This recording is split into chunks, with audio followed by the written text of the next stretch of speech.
Good morning. I am Harun. Welcome to my channel Imrahman class. Please like, subscribe and share. आज मैं fluid mechanics की fluid properties को discuss करूँगा। तो हम लोग मैटर को क्लासिफाई करते हैं 3 कैटेगरी में, solid, liquid and gas. Liquid and gas जो है वो ईजिली फ्लो करते हैं, इसलिए वो उसे हम लोग फ्लूइड कहते हैं। यानी जो भी सब्सटेंस जो फ्लो कर लेते हैं, जो फ्लो कर सकते हैं, वो फ्लूइड कहलाते हैं।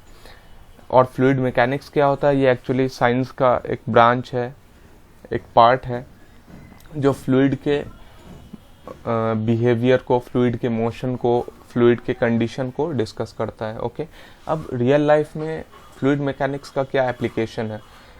इसका मेडिकल एप्लीकेशन है, मैरीन एप्लीकेशन है और बहुत ज़्यादा भी सिविल इंजीनियर्स भी इसका काफ़ी ज़्यादा यूज़ करते हैं। फॉर एग्ज़ाम्पल, अगर हमें हार्ट का डिज़ाइन करना है, लेट्स से कि ये एक वेन है जिसमें इसके इंटीरियर वॉल्स में कुछ फैट के मॉलिक्यूल्स डिपॉजिट हो गए हैं, तो यहाँ पर से क्या होगा कि इसका जो इफ़ेक्टिव डायमीटर है वो रिड्यूस हो जाएगा और इससे ब्लड को फ्लो करवाने के लिए हार्ट को ज़्यादा फोर्स अप्लाई करना होगा, हार्ट को ज़्यादा प्रेशर अप्लाई करना होगा। तो इसीलिए कहते हैं कि जो हार्ट के पेशेंट होते हैं उनका ब्लड प्रेशर ज़्यादा होता है। ओके, तो अगर मान लेते हैं हार्ट वर्क नहीं कर रहा है, तो जो आर्टिफिशियल हार्ट डिज़ाइन करना है उसमें पंपिंग पावर क्या होगी उसकी, या फिर कितने सारे लॉसेस को कंपनसेट करना होगा, ये सारे चीज़ का कैलकुलेशन हम लोग फ्लूइड मैकेनिक्स से करते हैं। जो डैम का डिज़ाइन करते हैं सिविल इंजीनियर्स, ओके, डैम के वॉल का थिकनेस जैसे ही हाइट इंक्रीज़ होता है, डेप्थ कह सकते हैं, उसकी वॉल की थिकनेस इंक्रीज़ होती है क्योंकि प्रेशर फोर्स इंक्रीज़ होता है। तो ये सब चीज़ है। उसके बाद फिर जो शिप्स का डिज़ाइन करते हैं वो या सबमरीन का डिज़ाइन करते हैं, ये सारे चीज़ अंडर फ्लोटिंग बॉडीज़ या फुल्ली सबमर्ज्ड बॉडीज़, ये सारे चीज़ का डिज़ाइन। उसके अलावा फिर एयरक्राफ्ट के विंग्स का design. Okay,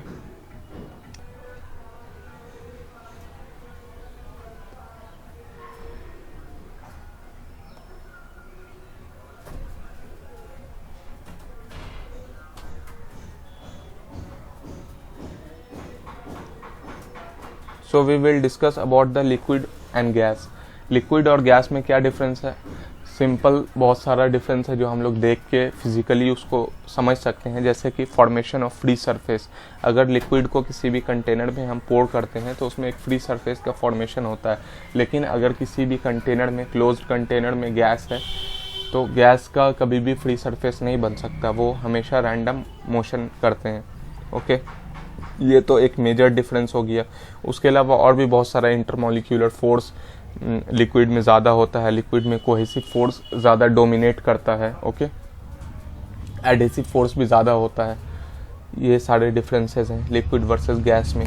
coming on to the fluid properties, there are lots of different fluid properties, we will discuss one by one. सबसे पहले है डेंसिटी। डेंसिटी क्या होता है? मास पर यूनिट वॉल्यूम। डेंसिटी को हम लोग डायमेंशनल फार्मूले में इस तरीके से लिख सकते हैं, ml-3। इसका MKS यूनिट हो गया kg पर मीटर क्यूब, CGS यूनिट हो गया ग्राम पर सेंटीमीटर क्यूब। इसको अगर MKS यूनिट में कन्वर्ट करेंगे तो 1 ग्राम पर सेंटीमीटर क्यूब हो जाएगा 1000 kg पर मीटर क्यूब। अगर मान लेते हैं कोई कंटेनर है या ये एक क्यूब है, जिसका एक्चुअली ये क्यूबॉइड है, लेकिन इसका डायमेंशन इस तरीके से कंसिडर कीजिए कि ये एक क्यूब, ओके, 1 मीटर क्यूब का। अब इसमें हम 3 अलग अलग लिक्विड को फिल करते हैं ताकि मैं आपको समझाऊं कि डेंसिटी का फिजिकल मीनिंग क्या है। इसमें मैंने मरकरी को फिल कर दिया, एयर को फिल कर दिया, किसी फॉर एग्जांपल पेट्रोल को फिल कर दिया, या कोई दूसरे ऑयल को फिल कर दिया। अब मैं चाहता हूं कि आप इसे ढो के 1 मीटर क्यूब के डब्बे को ढो के आप 50 मीटर या अपने घर ले जाएं। ओके, तो आप कौन से डब्बा को ढोना पसंद करेंगे? तेल वाले डब्बे को, पानी वाले डब्बा को, मरकरी से भरा हुआ डब्बा को, या खाली डब्बा को? आप 1 मिनट सोच लीजिए और फिर सोच के अपना कुछ कंक्लूजन दीजिए कमेंट में। Coming on to the effect of temperature and pressure. अब टेम्परेचर का क्या इफेक्ट है डेंसिटी पे, और प्रेशर का क्या इफेक्ट है? तो टेम्परेचर की बात करें तो डेंसिटी होता है मास पर यूनिट वॉल्यूम। अगर टेम्परेचर इंक्रीज करा देते हैं हम ओके, तो मास तो कांस्टेंट रहने वाला है, ठीक है, लेकिन वॉल्यूम क्या होगा, इंक्रीज कर जाएगा, और जब वॉल्यूम इंक्रीज करेगा तो डेंसिटी रिड्यूस कर जाएगा। ओके, इफेक्ट ऑफ प्रेशर क्या है, डेंसिटी अगेन मास पर यूनिट वॉल्यूम। जब प्रेशर इंक्रीज करा देंगे तो वॉल्यूम डिक्रीज होगा, वॉल्यूम डिक्रीज होगा मतलब डेंसिटी इंक्रीज होगा। ऑब्वियस सी बात है, अगर फॉर एग्जांपल मान लेते हैं कुछ आपके पास किसी एक कंटेनर में ग्रेवल्स हैं, सैंड है, ओके, जो ऐसे ही रखे हुए हैं, अब हम क्या करेंगे, उसको रैमिंग करते हैं। रैमिंग करने के बाद क्या होगी, उसकी डेंसिटी इंक्रीज हो जाएगी प्रेशर फोर्स की वजह से, कंप्रेसिव फोर्स की वजह से। अब डेंसिटी जो भी कॉमन फ्लूइड का है, चूंकि डेंसिटी टेम्परेचर पे भी डिपेंड कर रहा है और प्रेशर पे भी डिपेंड कर रहा है, तो हम लोग को दोनों टर्म को एक साथ यूज करना होगा डेंसिटी में। यानी अगर हम कहते हैं डेंसिटी ऑफ वाटर 1000 kg पर मीटर क्यूब, तो ये कहना गलत होगा। इसके लिए स्पेसिफाई करना होगा कि कितने टेम्परेचर पे और कितने प्रेशर पे। तो वाटर की जो डेंसिटी होती है 1000 kg पर मीटर क्यूब या 998 kg पर मीटर क्यूब, वो डिफाइंड है 20 डिग्री पे और 1 बार प्रेशर पे या 1 एटमॉस्फेरिक प्रेशर पे। उसी तरीके से ये दूसरे अलग अलग फ्लूइड हैं, जैसे एयर है, मरकरी है, ऑयल है, हाइड्रोजन है। हाइड्रोजन की सबसे कम डेंसिटी होती है। Okay, second property is specific volume. जिस भी टर्म में स्पेसिफिक लग गया मतलब उस फिजिकल क्वांटिटी में हम लोग मास से डिवाइड कर देते हैं। ओके, तो स्पेसिफिक वॉल्यूम हो गया वॉल्यूम डिवाइडेड बाय मास, इसकी यूनिट हो गई metre cube per KG. Third one is weight density और स्पेसिफिक वेट। फिर वही बात हो गई, weight divided by specific weight और weight density, weight divided by volume. SI unit क्या हो गया, जहाँ पर newton per metre cube, weight का एसआई यूनिट न्यूटन और वॉल्यूम का मीटर क्यूब। इसकी डायमेंशन की बात करें तो हम लोग न्यूटन का ये डायमेंशन हो गया और मीटर का एल क्यूब हो गया, तो ये इस तरीके से हो सकता है। एमकेएस यूनिट की बात करें तो ये हो गया केजी मीटर पर सेकंड स्क्वायर। ओके, एनसीजीएस यूनिट में जो मास है वो ग्राम सेंटीमीटर स्क्वायर पर सेकंड स्क्वायर। ओके, अब जो स्पेसिफिक वेट है वो वेट बाय वॉल्यूम है। वेट होता है mg, वॉल्यूम v। अब m अपॉन v होता है रो, तो स्पेसिफिक वेट हो गया रो g। ओके, अब चूंकि यहाँ पर डेंसिटी का टर्म आ गया तो फिर से हम लोग डेंसिटी के लिए at 4 degree and 1 atmospheric pressure specific weight of water क्या हो जाएगा 1000 इंटू 9.81 जी की वैल्यू। अब यहाँ पर जी जो है जी भी डिपेंडेंट करता है अपॉन द लोकेशन। ओके, तो ये हो गया 9810 upon newton per metre cube. So effect of temperature and pressure on location. So W is equal to rho G. अगर टेम्परेचर इंक्रीज कराएंगे तो हम लोग पहले देखें कि इसकी डेंसिटी इंक्रीज होगी। अगर किसी पर्टिकुलर जगह पे है तो वहाँ पे जी की वैल्यू कांस्टेंट होगी। इसका मतलब ये हुआ कि स्पेसिफिक वेट रिड्यूस होगा। सेकेंड वन इज कि अगर प्रेशर इंक्रीज कराते हैं तो डेंसिटी इंक्रीज होगी। जी की वैल्यू उस पर्टिकुलर लोकेशन पे कांस्टेंट है तो स्पेसिफिक वेट इंक्रीज हो जाएगा। अगर जी की हम लोग लोकेशन चेंज करते हैं, हम मान लेते हैं कि इंडिया से उठ के भाग गए इक्वेटर पे या फिर वहाँ से भाग गए साइबेरिया नॉर्दर्न पोल पे, तो पोल पर जो इक्वेटर जी की वैल्यू होती है वो ज़्यादा होती है इक्वेटर से, तो स्पेसिफिक वेट पोल पे ज़्यादा होगा as compare to equator. Okay, coming on to the specific gravity. Specific gravity is just the ratio, it is the density of fluid divided by density of standard fluid. Okay, standard fluid का जो concept है वो हम लोग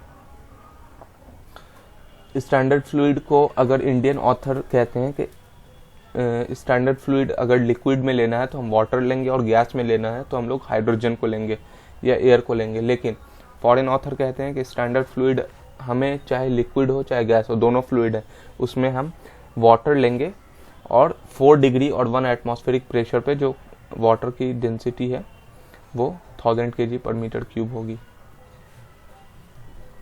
सो specific gravity of water at 4 degree and 1 atmospheric pressure is density by density of water, जो कि 13,500 sorry specific gravity of mercury at 20 degree and 1 atm pressure is इतना हो गया। सो अब स्पेसिफिक ग्रेविटी की 3 वैल्यूज़ होगी, एक तो 1 से ज़्यादा होगी, दूसरा 1 के बराबर होगी, तीसरी 1 से छोटी होगी। ओके, तो जो भी सब्सटेंस की इसकी वैल्यू 1 से बड़ी होगी वो सिंक करेगा वाटर में, या फिर अगर उसकी वैल्यू 1 से छोटी हुई तो वो फ्लोट करेगा। एक टर्म आता है रिलेटिव डेंसिटी। रिलेटिव डेंसिटी मतलब किसी भी दो सब्सटेंस की डेंसिटी को हम कंपेयर कर रहे हैं, लिक्विड का गैस से, गैस का सॉलिड से, सॉलिड से, सॉलिड का लिक्विड से, तो ये टर्म होता है relative density. For example density of mercury bye density of oil. Okay, so relative density is term used instead of specific gravity. Specific gravity में हम लोग क्या कर रहे थे कि density of the substance by density of standard substance ले रहे थे। अब यहाँ पर क्या है कि हम लोग कुछ भी ले सकते हैं, तो हम लोग ये कह सकते हैं कि जो स्पेसिफिक ग्रेविटी है वो एक छोटा सा पार्ट है रिलेटिव डेंसिटी का। अगर ये पूरा स्पेसिफिक ग्रेविटी है तो रिलेटिव डेंसिटी एक उसका छोटा सा स्पेशलाइज्ड केस है। ओके, अब coming on to the cohesion and adhesion. Cohesion and adhesion क्या होता है? मान लेते हैं कि कोई एक मेल है, दूसरा कोई एक मेल आदमी है। ओके, तो ये दोनों सेम है, सेम जेंडर है, तो इन दोनों के बीच में जो फोर्स ऑफ अट्रैक्शन होगा वो कोहेजन होगा, क्योंकि ये दोनों सेम है। ओके, एक मेल है और दूसरी को एक फीमेल है, तो इन दोनों के बीच में जो फोर्स ऑफ अट्रैक्शन होगा वो एडहेसिव फोर्स होगा। ओके, चिपकने वाला फोर्स। अब जो लिक्विड होता है और जो गैसेस होता है, चूँकि लिक्विड में मॉलिक्यूल्स काफ़ी क्लोज होते हैं, इसलिए लिक्विड में कोहेसिव फोर्स जो होता है वो डोमिनेटिंग होता है गैसेस के कंपैरिजन में। गैसेस में कोहेसिव फोर्स नेग्लिजिबल होता है। Okay, in case of liquid cohesion is dominating, but in case of gas cohesion is negligible due to random movement of molecule। अगर हम लोग लिक्विड का टेम्परेचर इंक्रीज कराते हैं तो लिक्विड में भी रैंडमनेस इंक्रीज हो जाएगी मॉलिक्यूल की, और उसकी वजह से कोहेजन डिक्रीज हो जाएगा। ओके, अब आइडियल फ्लूइड की बात करें तो आइडियल फ्लूइड वो फ्लूइड होता है जो इनकम्प्रेसिबल होता है और जीरो कोहेजन होता है। ओके, अब एक टर्म है fluid at rest and fluid at relative rest. अब ये टर्म को समझने के लिए मैंने एक डायग्राम आगे बनाया है। फॉर एग्जांपल, ये कोई एक ये कोई कार है जो कि खड़ी हुई है ऐसे ही, उसमें कोई कंटेनर में वेसल रखा हुआ है। अब ये वेसल में वाटर है। अब इसमें क्या है कि ये वाटर ऐसे ही रखा हुआ, तो हम लोग दो लेयर को जब देखेंगे तो इन दोनों के बीच में कोई मूवमेंट नहीं हो रहा है, कोई रिलेटिव मोशन नहीं हो रहा है, और हम जहाँ पर से बैठ के देख रहे हैं, यानी मेरे फ्रेम ऑफ रेफरेंस से भी इसमें कोई मोशन नहीं हो रहा है, तो हम लोग कह सकते हैं कि ये रेस्ट पे है कम्प्लीटली। और दूसरा ये है कि कोई कार है जिस पे कोई एक फ्लूइड रखा हुआ है। ओके, और वो कार मूव कर रहा है किसी कांस्टेंट एक्सेलरेशन से या किसी कांस्टेंट वेलोसिटी से। ओके, तो हम लोग ये देखेंगे कि ये उस फ्लूइड लेयर का सरफेस थोड़ा इंक्लाइंड हो जाएगा, और इन दोनों के बीच में कोई रिलेटिव मोशन तो नहीं होगा, लेकिन ये एज ए होल पूरा मूव कर रहा है।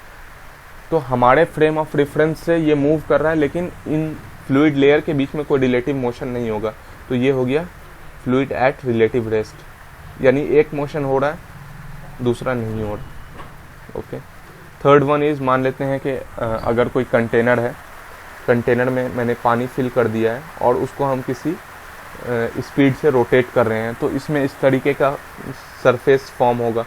तो यहाँ पर भी देखेंगे तो इन दो लेयर के बीच में कॉन्जिक्यूटिवली किसी भी लेयर के बीच में कोई रिलेटिव मोशन नहीं होगा, लेकिन मेरे फ्रेम ऑफ रेफरेंस से ये तो फ्लूइड तो रोटेट कर रहा है, फ्लूइड में मोशन है, तो ये भी एक फ्लूइड एट रिलेटिव रेस्ट का एग्जाम्पल हो गया। ओके, अब एक टर्म आती है no slip condition. No slip condition क्या होता है कि ये कोई एक फ्लूइड है। ओके, तो फ्लूइड एक तो मान लेते हैं ये कोई पाइपलाइन है, इस पाइपलाइन का ये एक सॉलिड सरफेस है और उसका ऊपर वाला सॉलिड सरफेस है। तो इस सॉलिड सरफेस से जो भी फ्लूइड कांटेक्ट में है उसकी वेलोसिटी ज़ीरो है, यहाँ पर भी जो भी सॉलिड सरफेस से फ्लूइड कांटेक्ट में है, तो जो भी सॉलिड सरफेस से फ्लूइड कांटेक्ट में है और उसकी वेलोसिटी 0 है, तो यही है नो स्लिप कंडीशन। ओके,